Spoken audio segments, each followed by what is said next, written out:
what is your message? What do you wish the key decision makers in private industry knew? In this sense, it can be any asset owner, operator. What does the business and private sector Oh, world need to know? that's a great question. So people, there's a huge ecosystem for building out the infrastructure, right? I mean, we won't even go there, but there are people like my parent company who provide the products. There are people that design and install the products.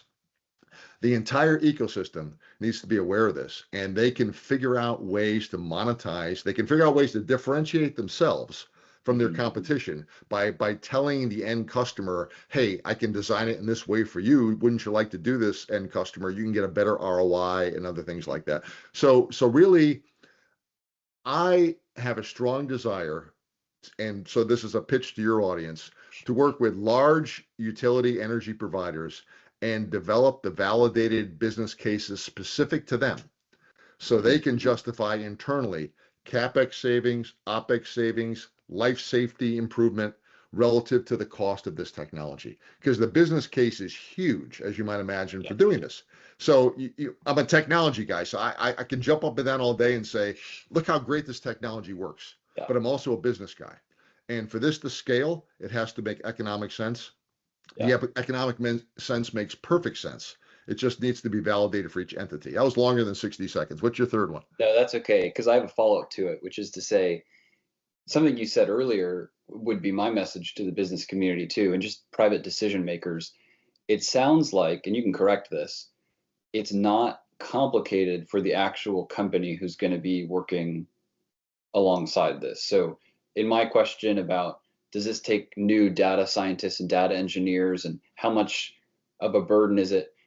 Maybe a utility is going to take advantage of this technology. That utility is not necessarily taking on the burden of now Yes. hiring data scientists and having to hope a new wing of technical information.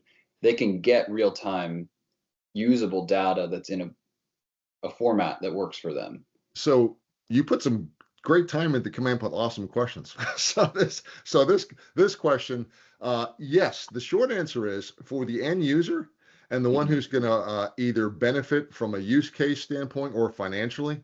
There's very little they need to do. Within the Fiber Optic Sensing Association, there's about at least a dozen very hungry companies who would love to do demonstrations and show the end user how this works. Mhm. They would love to install the equipment.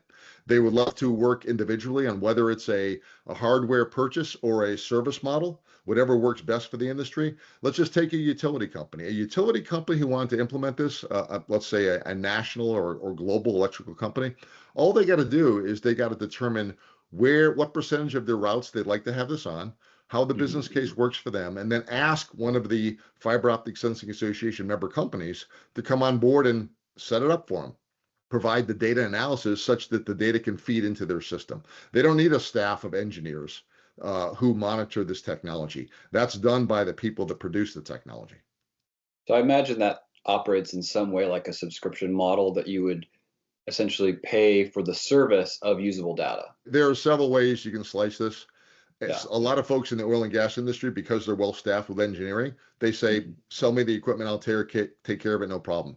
Other Yeah. folks, like probably the majority that we're talking about here, would prefer a subscription model Yeah. and would prefer someone doing the machinations for them so that they could Yeah. just get the data from it. Yeah. Yeah. That's fascinating.